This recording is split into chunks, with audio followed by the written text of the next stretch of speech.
الحمد لله رب العالمين والصلاة والسلام على سيد الأنبياء والمرسلين وعلى آله وأصحابه أجمعين أما بعد فأعوذ بالله من الشيطان الرجيم بسم الله الرحمن الرحيم واذكر في الكتاب إبراهيم إنه كان صديقا نبيا صدق الله العظيم۔ گزشتہ جمعہ سے ہی حضرت ابراہیم علیہ السلام کی سیرت کے تعلق سے بات ہو رہی ہے۔ گزشتہ جمعہ حضرت ابراہیم علیہ السلام کی زندگی میں جو امتحانات پیش آئے تھے ان میں ایک امتحان کا تذکرہ ہوا تھا، اور وہ پہلا امتحان یہ تھا کہ اپنے گھر سے توحید کی دعوت کا آغاز کرو۔ اصل میں اصلاحی کام کا یہی طریقہ ہی ہے۔ جتنے انبیاء کرام آئے، اللہ کے نبی صلی اللہ علیہ وسلم آئے، اور اس کے بعد صحابہ کرام، اولیاء کرام، ان لوگوں نے قوم کی اصلاح کے ارادے سے جب بھی قدم آگے بڑھایا تو سب سے پہلا کام گھر کی اصلاح کی کوشش کی۔ دعوت کا یہی وہ طریقہ ہے جس کا فائدہ آپ کو نظر آئے گا۔ حضرت ابراہیم علیہ السلام کو اللہ نے کہا سب سے پہلے اپنے گھر میں توحید کی دعوت دو، اس لیے کہ تمہارا گھر کفر و شرک کا مرکز بنا ہوا ہے۔ اگر گھر کی اصلاح نہیں ہوگی تو سماج کی اصلاح کرنا آپ کے لیے مشکل ہے۔ آج ہم دیکھتے ہیں کہ ہمارے ملک میں ہو یا پوری دنیا میں جتنے بھی مسلم ممالک ہیں، اصلاحی کام اتنے زیادہ ہو رہے ہیں کہ اس سے پہلے اصلاحی کام کے لیے اتنے تنظیمیں نہیں بنائی گئی تھی۔ ہر جگہ جلسے جلوس، اجتماعات، ہفتہ واری، ماہانہ جوڑ، اس کے بعد 3 دن چلہ، 40 مہینہ، مدرسہ، خانقاہ، ہر جگہ پر یہ تمام چیزیں موجود ہیں۔ لیکن اب ایک طرف یہ بھی دیکھیں، جتنی زیادہ اصلاح کی کوشش ہو رہی ہے اتنی ہی زیادہ برائیاں بڑھتی جا رہی ہے۔ جتنے زیادہ سماج میں دین کے کام عام ہوتے جا رہے ہیں اتنے ہی زیادہ گھر میں ٹی ویاں زیادہ بڑھتی جا رہی ہے۔ اس کی سب سے بڑی وجہ یہ ہے، ہم جو دعوت کا کام لے کر کے اٹھے ہیں، ہمارا طریقہ نبی کے طریقے سے ہٹ گیا ہے۔ ہمارا طریقہ صحابہ کا طریقہ نہیں ہے۔ ہم پوری دنیا، ہماری خواہش کیا ہے کہ پوری دنیا کے لوگ سدھر جائے، اور گھر میں بیوی بے نمازی ہے، ٹوکنے کی ہمت نہیں ہوتی۔ بیٹا دن رات موبائل لے کر کے گانا سن رہا ہے، گھر میں ٹی وی کے سامنے بیٹھ کر کے سیریل دیکھ رہا ہے، لیکن باپ کو ٹوکنے کی ہمت نہیں ہوتی۔ اس لیے ہم دعوت کا کام تو خوب کر رہے ہیں، لیکن اس کا کوئی خاص اثر سماج میں نظر نہیں آ رہا ہے۔ گھر میں پہلے بھی بیوی جھوٹ بولتی تھی، اب بھی جھوٹ بول رہی ہے۔ پہلے بھی دوسروں کو ستانے میں لگی ہوئی تھی، اب بھی دوسروں کو ستانے میں لگی ہوئی ہے۔ پہلے بھی ہماری اولاد دوسروں کے مال لوٹ کر کے لاتی تھی، اور اب بھی لوٹ کر کے لا رہی ہے۔ حالانکہ ہماری حالت یہ ہے کہ سال کا 4 مہینہ، مہینے کا 3 دن کبھی ناغہ نہیں ہوتا، لیکن پھر بھی ہمارے گھر میں اصلاح نہیں، اس لیے کہ ہمارا کام نبی کے طریقے سے ہٹ کر کے ہو رہا ہے۔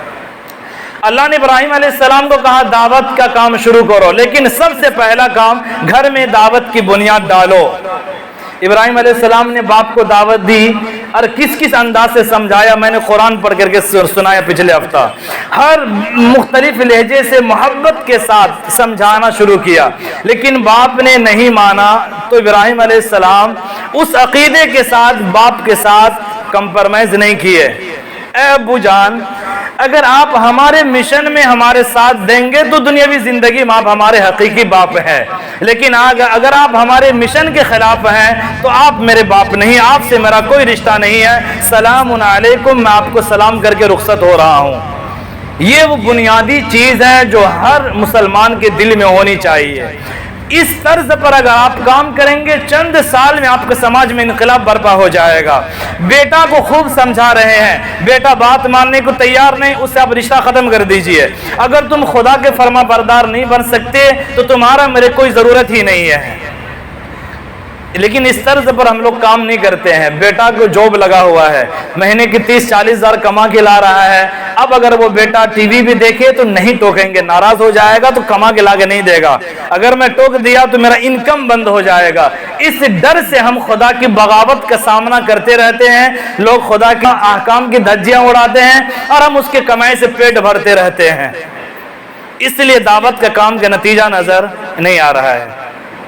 حضرت ابراہیم علیہ السلام کے ہم لوگ حالات تو بہت پڑھتے ہیں، موبائل پہ دن رات ان کے واقعات پڑھتے رہتے ہیں، لیکن ان واقعات کے اندر ہمارے لیے کیا سبق ہے ہمارا ذہن ادھر نہیں جاتا۔ اسی لیے میں واقعے کی تفصیل نہیں بیان کرتا ہوں، ان کے پوائنٹ کی طرف میں آپ کے ذہن کو متوجہ کرتا رہوں گا۔ حضرت ابراہیم علیہ السلام کو اللہ نے کہا گھر میں توحید کی دعوت دو، اور یہی اصلاحی کام کا طریقہ ہے۔ اللہ کے نبی صلی اللہ علیہ وسلم کو بھی اللہ نے کہا پہلے گھر میں دعوت دو، بال بچوں کو جہنم کی آگ سے بچاؤ۔ اگر آپ اس کام سے فارغ ہو گئے، آپ کے گھر کی اصلاح ہو گئی، تو دوسری آیت نازل ہوئی وَأَنذِرْ عَشِيرَتَكَ الْأَقْرَبِينَ۔ اب آپ کا کام ہے پڑوسی کو ڈرائیے۔ ابھی بھی پورا علاقہ نہیں آیا، جب پڑوسی بھی اس پڑوسی کی اصلاح ہو جائے، پھر آپ کو کہا گیا کہ کھلم کھلا دعوت و تبلیغ کا اب کام شروع کیجیے۔ ہم پہلے مرحلہ میں عالم اسلام کی فکر لے کے بیٹھتے ہیں، گھر میں اولاد بے حس بنی ہوئی ہے، گھر میں بیوی دن رات خدا کے احکام کی دھجیاں اڑا رہی ہے، ہم اس فکر میں لے کے بیٹھے ہیں کہ پورے عالم میں احکام پہنچائیں گے۔ ہمارا کام تو بہت آسان دیا اللہ نے، پہلے گھر کی اصلاح کر لو۔ ہاں اس سے فارغ ہو جاؤ تو پھر تمہارا رشتہ دار ہے، اس سے بھی فارغ ہو جاؤ تو پھر تم اپنے سماج میں اپنے اسٹیٹ میں نکلو۔ لیکن ہم پہلے فکر کرتے ہیں عالم کی۔ ہمارے گھر میں بے نمازی رہے ہم ٹینشن نہیں لیتے، لیکن دنیا میں بے نمازی نظر نہیں آنی چاہیے۔ ایسے کیسے اصلاح ہو جائے گی؟ گھر ملتا ہے تو خاندان بنتا ہے۔ گھر کی اصلاح کا مطلب ہے کہ خاندان کی اصلاح ہوگی۔ خاندان ملتے ہیں تو گاؤں بنتا ہے۔ خاندان کی اصلاح کا مطلب ہے کہ گاؤں کی اصلاح ہوگی، اور کئی گاؤں مل کر کے ایک ضلع بنتا ہے۔ گاؤں کی اصلاح کا مطلب ہے کہ ضلع کی اصلاح ہوگی، اور کئی ضلع مل کر کے اسٹیٹ بنتا ہے۔ ضلع کی اصلاح ہوگی تو مطلب آپ کے اسٹیٹ اور صوبے کی اصلاح ہوگی۔ اب صوبہ سے مل کر کے ملک بنتا ہے، اب صوبے کی اصلاح ہوگی تو ملک کی اصلاح ہوگی۔ ہم بنیاد چھوڑ کر کے پینٹنگ میں لگ جاتے ہیں، وہ چند منٹ میں کوئی دھکا مارے مکان کی چھت زمین پر آ کر گرے گی، اس لیے کہ ہم بنیاد مضبوط نہیں کرتے ہیں۔ ابراہیم علیہ السلام کو اللہ نے جو پہلا امتحان پیش کیا، باپ کی توحید کو دعوت دو، اور ابراہیم علیہ السلام نے وہ کیا۔ اب اس کے بعد دوسرا مرحلہ تھا ابراہیم علیہ السلام کے لیے، آپ جائیے، آپ کے باپ نے، والد محترم نے آپ کی دعوت کو ایکسپٹ نہیں کیا، لیکن ابھی آپ کا امتحان ختم نہیں ہوا۔ باپ کی مخالفت کے سامنا کرنے کے ساتھ پوری قوم کو بھی توحید کی دعوت دیجیے، ہو سکتا ہو کہ ادھر سے بھی مخالفت کا آپ کو سامنا کرنا پڑے۔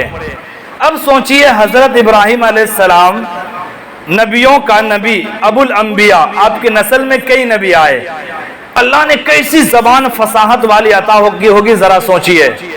فصاحت کے اعلیٰ معیار پر حضرت ابراہیم علیہ السلام، اور آپ قوم کو دعوت دینے کے لیے گئے ہیں، اور قوم کو مخاطب کر کے آپ نے کہا ما تعبدون، اے میری قوم کے لوگوں تم کس کی عبادت کرتے ہو؟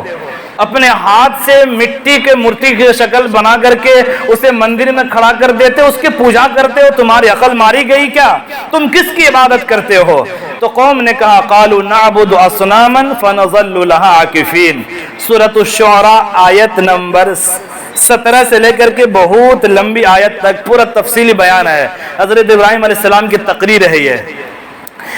ان لوگوں نے کہا ہم بتوں کی پوجا کرتے ہیں اور ہم اسی پر جمے رہیں گے، ہم اس سے ہٹنے والے لوگ نہیں ہیں۔ تو ابراہیم علیہ السلام نے دلائل دینا شروع کیا، قال هل يسمعونكم اذ تدعون، ارے میرے قوم کے لوگوں کیا تم ایسے معبود کی پوجا کرتے ہو اگر تم بلاؤ تو تمہارے آواز سننے کو تیار نہیں؟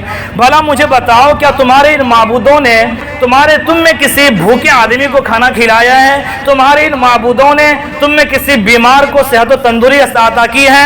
تمہارے ان معبودوں نے کیا تم میں سے کسی بغیر انسان کو گھر بنا کر کے دیا ہے؟ پوری قوم ہکا بکا، ان بات کا کیا جواب دے؟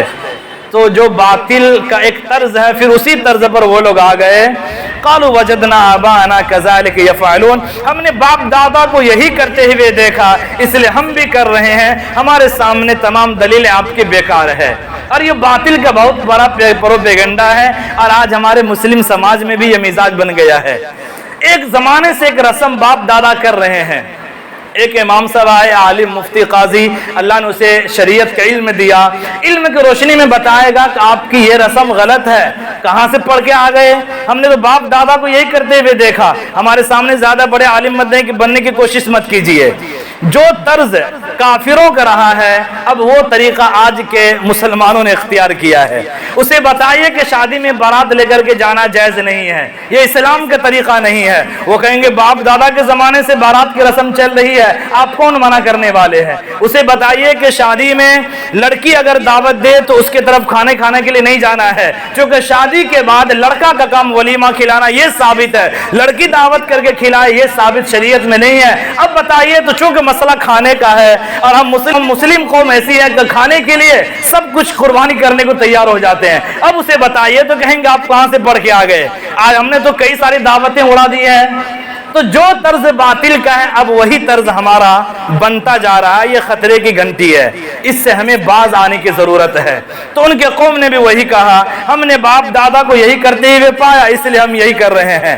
ابراہیم علیہ السلام نے کہا دیکھو انتم وآباؤکم الاقدمون فإنہم عدو لی الا رب العالمین، تم اور تمہارے باپ دادا وہ سب کے سب میرے دشمن ہیں سوائے رب العالمین کے۔ میرا اللہ تو وہ ہے الذی خلقنی فہو یہدین، جس نے مجھے مٹی سے پیدا کیا اور مجھے راہ راست دکھایا، مجھے ہدایت کا راستہ دیا۔ الذی هو یطعمنی ویسقین، اللہ کی بڑی بڑی صفت کو گنایا، میرا اللہ وہ ہے جو مجھے کھلاتا ہے، ویسقین میں پیاسا ہوتا ہوں مجھے پانی پلاتا ہے، وَإِذَا مَرِضْتُ فَهُوَ يَشْفِينِ، اور جب میں بیمار ہوتا ہوں تو میرا اللہ مجھے شفا دیتا ہے۔ وَالَّذِي يُمِيتُنِي ثُمَّ يُحْيِينِ، میرا اللہ وہ ہے جو مجھے زندہ کیا پھر مجھے موت بھی دے گا پھر مجھے زندہ کرے گا۔ وَالَّذِي أَطْمَعُ أَن يَغْفِرَ لِي خَطِيَّتِي يَوْمَ الدِّينِ، اور میرا وہ اللہ وہ ہے جس سے میں امید رکھتا ہوں کہ مرنے کے بعد میرے گناہوں کو بھی معاف کر دے گا۔ یہ میرے اللہ کی صفات ہیں، کیا تمہارے ان معبودوں میں کوئی صفت پائی جاتی ہے؟ جب دلائل کی روشنی میں بات ہو تو قوم ہکا بکا رہ گئی، قوم کو کچھ سمجھ میں نہیں آیا ابراہیم کے ان سوالات کا کیا جواب دے، لیکن بات پھر بھی ماننے کو تیار نہیں ہوئی۔ سب چلے گئے وہاں سے، ابراہیم علیہ السلام موقع کی تلاش میں ہے، کوئی ایسا موقع ہاتھ آئے کہ میں ان کو دلائل کے ساتھ تو سمجھ میں بات نہیں آئی، مشاہدے اور تجربات کی روشنی میں اسے میں ثابت کر کے رہوں گا کہ تمہارے معبود بے بس ہیں، ان کے اندر مکھی اڑانے کی بھی ہمت نہیں ہے۔ موقع کے انتظار میں تھے، موقع ہاتھ آیا۔ ان کے قوم میں 2 مرتبہ سالانہ میلہ لگتا تھا، جیسے آپ کے اولڈ گوا میں ہر سال اکتوبر نومبر میں میلہ لگتا ہے، سال میں 1 بار لگتا ہے، ان کے یہاں 2 بار لگتا تھا۔ میلے کے وقت میں ان کے گرو گھنٹال، ان کے کاہن، ان کے سرداران، ان کے لیڈران حضرت ابراہیم علیہ السلام کے پاس آئے، چلیے میلہ میں چلتے ہیں، تشریف لے چلیے۔ قرآن میں ہے فَنَظَرَ نَظْرَةً فِي النُّجُومِ فَقَالَ إِنِّي سَقِيمٌ، ابراہیم علیہ السلام نے ستاروں کی طرف نظر اٹھائی اور کہا کہ میں بیمار ہوں۔ چونکہ ان کے قوم میں ایک وہ لوگ بھی تھے جو ستاروں کی پوجا کرتے تھے، تو جب ابراہیم علیہ السلام نے ستاروں کو دیکھا تو سمجھ گیا ہاں اس کو کوئی علم آ گیا ستاروں سے، اس لیے اس نے کہا کہ بیمار ہو، تو اس کو زیادہ ضد کرنے کی کوشش نہیں کی۔ ان کے قوم وہاں سے میلے میں چلے گئی، شراب کباب میں مست ہیں۔ ابراہیم علیہ السلام پہلے سے سوچ رکھے تھے، اچھا ابراہیم علیہ السلام اس سے پہلے ان کے کچھ سرداروں کو دھمکی دے رکھے تھے، دیکھو میں نے تمہیں دلائل سے ثابت کیا لیکن تم ماننے کو تیار نہیں ہوئے۔ وَتَاللَّهِ لَأَكِيدَنَّ أَصْنَامَكُمْ بَعْدَ أَن تُوَلُّوا مُدْبِرِينَ، خدا کی قسم میں تمہارے معبودوں کی گد بنا کے رہوں گا اور تمہیں پتہ چلے گا بعد میں۔ تو وہ دھمکی دے چکے تھے پہلے ابراہیم علیہ السلام اور موقع کی تلاش میں ہے۔ سبھی لوگ میلے میں چلے گئے، حضرت ابراہیم علیہ السلام کلہاڑی اٹھائے اور ان کے سب سے بڑے جو مندر تھے اس میں چلے گئے، اور جانے کے بعد ابراہیم علیہ السلام نے ان کے بتوں کے سامنے دیکھا کہ رنگ برنگ کے فروٹ ہیں، مٹھائیاں ہیں، پیسے رکھے ہوئے ہیں۔ ابراہیم علیہ السلام نے طنز کے لہجے میں ان کے معبودوں کو کہا الا تاکلون، تم کھاتے کیوں نہیں؟ تمہارے سامنے رنگ برنگ کے فروٹ رکھے ہیں، کھاؤ تو صحیح، مزہ لو کھا کر کے۔ ما لکم لا تنطقون، تمہیں کیا ہو گیا؟ تم بات بھی نہیں کرتے، نہ تم کھاتے ہو، نہ میں اتنا سوال کر رہا ہوں، نہ تم بات کا جواب دیتے ہو، بالآخر تمہیں ہوا کیا ہے؟ ابراہیم علیہ السلام کو تو معلوم تھا کچھ کرنے والے ہیں نہیں۔ فجعلہم جزازا، ان کو کلہاڑی لے کر کے ان کے گت بنا کر کے رکھ دی، کسی کا ٹانگ توڑا، کسی کا ہاتھ توڑا، کسی کا ناک توڑا، کسی کا بازو توڑا۔ الا کبیرا لعلہم الیہ یرجعون، اور ان میں جو سب سے بڑا ان کا معبود تھا ان کے کندھے پر کلہاڑی کو رکھ دیا تاکہ لوگ جب میلے سے پلٹ کر کے پوجا کرنے کے لیے آئیں گے تو اپنے معبودوں کی حالت کو دیکھیں گے اور مشاہدہ کر لیں گے۔ اب ذرا سوچئے ان لوگوں کو کتنا غصہ آیا ہوگا، آپ میں سے ایک آدمی اٹھے کلہاڑی لے کر کے اور رام مندر میں جا کر کے ان کے بتوں کو توڑ دے انڈیا کے اندر، تو کیا ماحول بنے گا انڈیا کا؟ یعنی ان کے آپ معبودوں کے ساتھ یہ گت کریں گے تو یقینی معنی فساد برپا ہوگا۔ بالکل اس سے بھی کہیں زیادہ حالات ان لوگوں کے ہوں گے۔ جب وہ لوگ آئے میلے سے مندر میں پوجا کرنے کے لیے، اپنے معبودوں کے عجیب و غریب حالت میں دیکھ رہے ہیں، کسی کا ہاتھ ٹوٹا ہوا ہے، کسی کا پیر ٹوٹا ہوا ہے، کسی کی ناک بھسکی ہوئی ہے۔ قالوا من فعل هذا بآلهتنا انه لمن الظالمین، ان لوگوں نے کہا ہمارے معبودوں کے ساتھ کس نے یہ درگت والی کام کی، یقیناً وہ بڑا ظالم ہوگا جس نے ہمارے معبودوں کے ساتھ یہ حرکت کی ہے۔ اب وہ لوگ جن کو ابراہیم علیہ السلام نے دھمکی دی تھی تمہارے جانے کے بعد میں تمہارے معبودوں کی گت بنا کے رکھ دوں گا، قالوا سمعنا فتى يذكرهم يقال له ابراہیم، ان لوگوں نے کہا ہمیں ایک نوجوان کے بارے میں معلوم ہے جسے ابراہیم کہا جاتا ہے، اس نے کہا تھا کہ میں تمہارے معبودوں کی گت بنا کے رکھ دوں گا، یہ اسی کا کام ہو سکتا ہے۔ اب جو قوم کے کاہن تھے، لیڈران تھے، ان لوگوں نے کہا فَأْتُوا بِهِ عَلَىٰ أَعْيُنِ النَّاسِ، انہیں پنچایت میں حاضر کیا جائے، ان سے سوال و جواب کیا جائے تاکہ پتہ چلے کہ اصل معاملہ کیا ہے۔ ابراہیم علیہ السلام کو لایا گیا، قالوا انت فعلت هذا بآلهتنا یا ابراہیم، اے ابراہیم کیا تم نے ہمارے معبودوں کے ساتھ یہ حرکت کی ہے؟ ابراہیم علیہ السلام سیدھا جواب دے سکتے تھے، لیکن اصل میں ان کے معبودوں کی بے بسی ظاہر کرنی تھی۔ اب وہ وقت آیا جس کے آپ انتظار میں تھے۔ ابراہیم علیہ السلام نے کہا بل فعلہ کبیرہم، ان کے بڑوں نے یہ کام کیا ہوگا۔ پولیس اگر کہیں مرڈر ہو جائے پہنچتی ہے تو سب سے پہلے ہتھیار تلاش کرتی ہے، ہتھیار موقع واردات پر جو ہتھیار مل جائے اس پر جس کے فنگر پرنٹ مل جائے تو پتہ چل جائے گا مجرم یہی ہے۔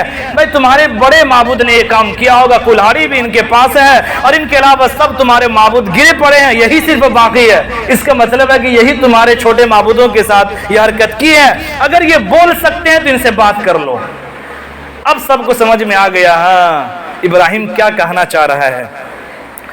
فَاسْأَلُوهُمْ إِنْ كَانُوا يَنْطِقُونَ، اگر یہ بات کر سکتے ہیں ان سے سوال کر لو۔ فَرَجَعُوا إِلَىٰ أَنفُسِهِمْ فَقَالُوا إِنَّكُمْ أَنْتُمُ الظَّالِمُونَ، اور سبھی لوگ سر جھکائے بیٹھ گئے اور اپنے دل میں اپنے آپ کو کہنے لگے تم بڑا ظالم ہو، ابراہیم تو سچ کہہ رہا ہے، تمہارے معبودوں میں اتنی بھی طاقت نہیں ہے کہ وہ اپنی حفاظت کر سکے، وہ تمہاری کیا حفاظت کرے گا، یقیناً تم ہی بڑا ظالم ہو۔ ثم نكسوا على رؤوسهم، پھر وہ لوگ اپنے سروں کو جھکائے اور شرمندگی کا اظہار کرتے ہوئے کہا ابراہیم تمہیں تو معلوم ہے کہ یہ بات نہیں کر سکتے، ہم ان سے کیسے پوچھیں گے۔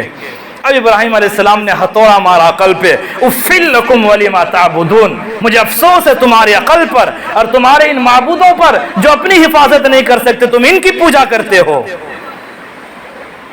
اب ان کے جو کاہن تھے، جو معبودوں کو، جو اپنی قوم کو بتا رکھے تھے کہ یہ تمہارا خدا ہے، ان کے سامنے نیاز پیش کرو، اور وہ کاہن جیب بھرتے تھے، بینک بیلنس جمع کرتے تھے، اب اسے پتا چلا کہ ہمارا راز فاش ہو گیا۔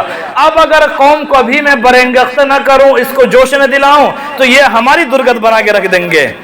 تو اس نے کہا دیکھو دیکھو تمہارے معبودوں کی یہ بندہ ذلیل کر رہا ہے، کیا تم اپنے معبود کی مدد نہیں کرو گے؟ قالوا حرقوه وانصروا آلهتكم ان كنتم فاعلين، اگر تم اپنے معبودوں کی مدد کرنا چاہتے ہو تو اس بندے کو آگ میں جلاؤ، ورنہ تم اپنے معبود کی مدد نہیں کر سکتے، تمہارا معبود تم سے غصہ ہو جائے گا۔ ابراہیم علیہ السلام کا یہ دوسرا امتحان تھا۔ پہلا امتحان بات کی مخالفت کا سامنا، دوسرا امتحان قوم کی مخالفت کا سامنا، لیکن ابھی یہ معاملہ پنچایت میں ہے، ابھی ملک کے پی ایم کے پاس یہ معاملہ پہنچا نہیں۔ اب یہاں سے یہ بات چاروں طرف پھیلنی شروع ہو گئی کہ ابراہیم ہمارے معبودوں کی عبادت نہیں کرتا، اگر کرتا تو ہمارے معبود کی یہ درگت نہیں بناتا، اس کا مطلب ہے کہ دل میں بھی نفرت کرتا ہے یہ، اور ان کا خدا کوئی اور ہے۔ اور اس زمانے کا بادشاہ نمرود وہ اپنے قوم کو بتا رکھا تھا کہ میں تمہارا خدا ہوں۔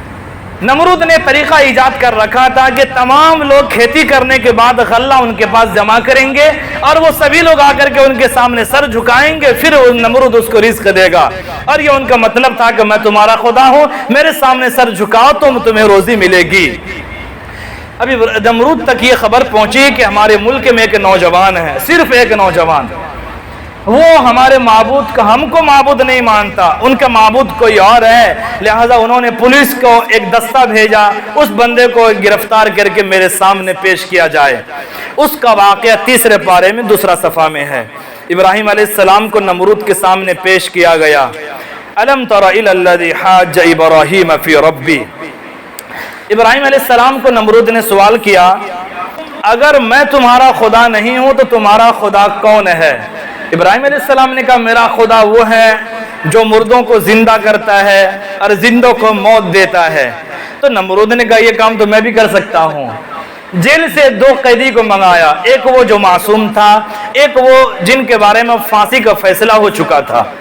جو معصوم تھا اس کو قتل کروا دیا، جس کے لیے سزائے موت کا اعلان ہو گیا اس کو رہا کر دیا، اور کہا دیکھو میں بھی جس کو چاہوں زندہ کر سکتا ہوں اور جس کو چاہوں موت دے سکتا ہوں۔ ابراہیم سمجھ گئے یہ عقل سے بھی پیدل ہے، اگر سب کے سامنے مناظرہ کروں گا تو یہ مناظرہ جیت جائے گا، اس کے لیے کوئی الگ دلیل چاہیے۔ ابراہیم علیہ السلام نے کہا دیکھو ہمارا خدا وہ ہے جو روزانہ سورج کو پورب سے نکال کر کے پچھم میں ڈبوتا ہے، اگر تم بھی خدا ہو جیسا کہ تم کہتے ہو تم اس کے خلاف کر کے دکھاؤ، تم سورج کو پچھم سے نکال کر کے پورب میں ڈبا دو۔ نمرود سمجھ گیا بھائی یہ تو میرے بس کی بات نہیں ہے۔ قرآن کہتا ہے فَبُہِتَ الَّذِي كَفَرَ، کافر حیران ہو کے رہ گیا، مبہوت ہو کے رہ گیا۔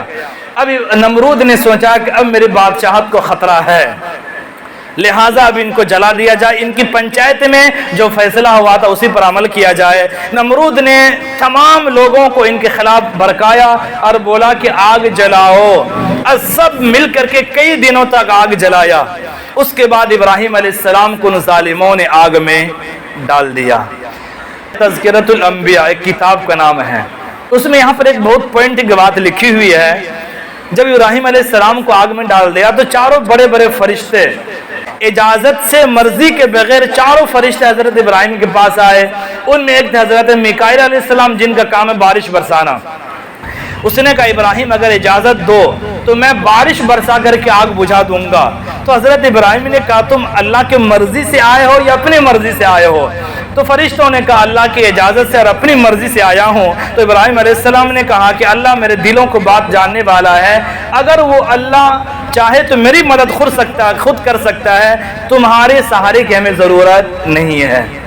اب سوچئے کہ ابراہیم علیہ السلام کا عقیدہ اللہ پر کتنا مضبوط ہوگا۔ اللہ اکبر، ذرا سوچئے ایک اکیلا بندہ، خاندان اس کے خلاف، پورا ملک اس کے خلاف، آرمی اس کے خلاف، بادشاہ اس کے خلاف، لیکن پھر بھی آپ کے اندر ذرا سے بھی گھبراہٹ نہیں ہے۔ یہ وہ اہم سبق ہے جس کے بارے میں اللہ نے قرآن میں کہا ابراہیم اور اس کے ہاتھ پر ایمان لانے والوں کی زندگی میں تمہارے لیے آئیڈیل اور نمونہ ہے۔ یعنی حق کے راستے پر چلتے ہوئے اگر تمہارے خاندان مخالفت کر دے، پورا ملک مخالفت کر دے، وقت کا بادشاہ اور پوری فورس تمہارے خلاف کھڑی ہو جائے، تب بھی تمہیں حق کا راستہ نہیں چھوڑنا ہے۔ اگر ایسے وقت میں بھی تم ڈٹ گئے تو پھر اللہ کی مدد تمہارے پاس آئے گی۔ اور اس وقت اللہ نے ابراہیم علیہ السلام جس آگ میں تھے اس آگ کو اب اللہ نے آرڈر دیا، قلنا یا نار کونی برداً و سلاما علی ابراہیم، اے آگ ابراہیم کے لیے ٹھنڈی ہو جا، سلامتی والا ہو جا۔ زیادہ ٹھنڈی ہو جائے تو تکلیف ہوگی، اتنا ہی ٹھنڈی ہونا کہ جتنے بھی ابراہیم کو مزہ آئے۔ ایسی کو زیادہ پھول کرے تو زیادہ ٹھنڈی لگے گی، نارمل رکھیں گے تو مزہ آتا ہے نا۔ تو اللہ نے آگ کو کہا کہ ٹھنڈی ہو جا اور پرسکون ہو جا، ابراہیم کو اس میں مزہ آنے لگے۔ ایک بات اور سمجھ میں آتی ہے کہ آگ کے اندر جلانے کی طاقت ہے، لیکن جلانے میں بھی وہ اللہ کی اجازت کا محتاج ہے۔ چھری میں کاٹنے کی طاقت ہے، لیکن کاٹنے میں اللہ کی اجازت کا محتاج ہے۔ پانی میں ڈبانے کی صلاحیت ہے، لیکن اس میں بھی وہ اللہ کی اجازت کا محتاج ہے۔ ایک بندہ جب اللہ کے لیے کام کرے تو اس کا مطلب ہے کہ دنیا کی کوئی طاقت اسے نقصان نہیں پہنچا سکتی۔ ہر چیز اپنے اثر انداز ہونے میں اللہ کی اجازت کا محتاج ہے۔ بالآخر آگ نے حضرت ابراہیم علیہ السلام پر کوئی اثر نہیں کیا۔ ابھی تو 3-4 امتحانات باقی ہے۔ ابراہیم علیہ السلام کی زندگی کا یہ تیسرا امتحان تھا کہ بلا خوف و خطر اپنے آپ کو اللہ کے نام پر لٹا دینا۔ اس میں ہمارے لیے ایک بہت بڑا سبق ہے کہ حق کے راستے پر چلتے ہوئے کتنی بھی بڑی مخالفت کا سامنا کرنا پڑے تب بھی ہمارے ایمان میں تذبذب اور شک پیدا نہیں ہونا چاہیے۔ اللہ تبارک و تعالی ہم تمام لوگوں کو بھی ابراہیم علیہ السلام کے طرز پر زندگی گزارنے کی توفیق عطا فرمائے۔ وآخر الدعوانا ان الحمد للہ رب العالمین۔